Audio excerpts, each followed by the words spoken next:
Augmentation de la rémunération ou augmentation du salaire? Ce n'est pas la même chose. Dans un cas, les primes, les heures supplémentaires, l'évolution des qualifications et de la quotité du travail sont intégrées. L'ACOSS, l'Agence centrale des organismes de sécurité sociale, le calcule. C'est le salaire moyen par tête. Son évolution est chaotique, mais dépasse à nouveau la barre des 2% en fin de période. Dans le second cas, il faut se référer au salaire mensuel de base, c'est-à-dire la première ligne d'un bulletin de paie qui n'intègre ni les heures supplémentaires, ni les primes. C'est la DARES, qui dépend du ministère du Travail, qui en assure le suivi.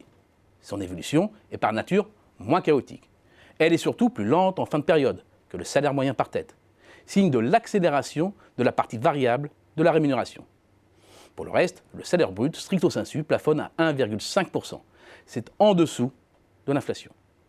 Ce n'est évidemment qu'une moyenne. Une première décomposition par grandes catégories socio-professionnelles permet d'affiner un peu le diagnostic. Ce sont les cadres et les ouvriers qui bénéficient actuellement des plus fortes augmentations de salaire, plus 1,6%, devant les professions intermédiaires, plus 1,5%.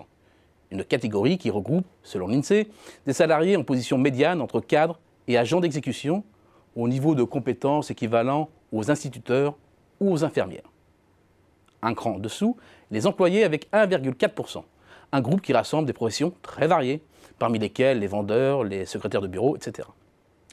En distinguant l'évolution des salaires non plus par catégorie socio-professionnelle, mais par grande branche d'activité, les écarts restent finalement là aussi très limités, s'étalant de 1,7% dans l'industrie et le BTP à 1,3% dans l'hébergement.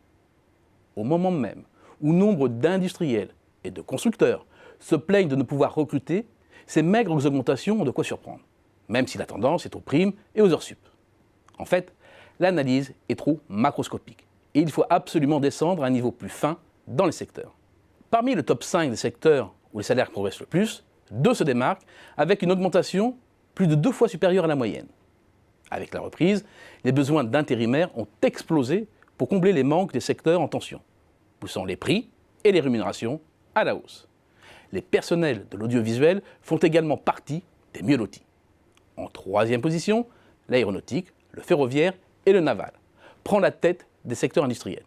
C'est un point fort de l'économie française, un secteur en forte progression dont les besoins en main-d'œuvre sont croissants. La place des activités de poste et de courrier peut surprendre. Mais il ne s'agit pas de la poste proprement dit, mais des activités de coursiers urbains, de messagerie qui sont en plein essor avec la problématique du dernier kilomètre. Et finalement, dans le grand ensemble du BTP, ce sont les travaux publics où les salaires progressent le plus. À l'opposé, la pression sur les salaires reste très forte dans le transport aérien, maritime, ainsi que sur le personnel travaillant dans les cabinets vétérinaires ou les imprimeries. En croisant maintenant l'analyse sur 88 secteurs et les catégories socio-professionnelles, le tableau se précise. Parmi le top 10 des meilleures progressions salariales se retrouve aux avant-postes la catégorie des professions intermédiaires, devant les cadres, les ouvriers ou les employés. C'est en creux la marque du manque de formation pour ce type de catégorie socio-professionnelle, les fameux Bac+2, Bac+3. Autre point saillant, c'est bien dans l'intérim, pour des postes d'ouvriers et de professions intermédiaires, que les hausses sont les plus fortes, suivies des activités de poste et de courrier, à la fois pour des postes d'employés ou de cadres. Vient ensuite l'aéronautique, le ferroviaire et le naval pour les professions intermédiaires et les cadres. En se concentrant maintenant sur les plus faibles progressions, il ressort très vite que ce sont les services les plus touchés. Parmi les secteurs industriels, seule l'imprimerie est concernée. Par catégorie socio-professionnelle, les cadres sont quasiment absents de ce classement. Bref, la hausse des salaires, oui, mais ce n'est vraiment pas pour tout le monde.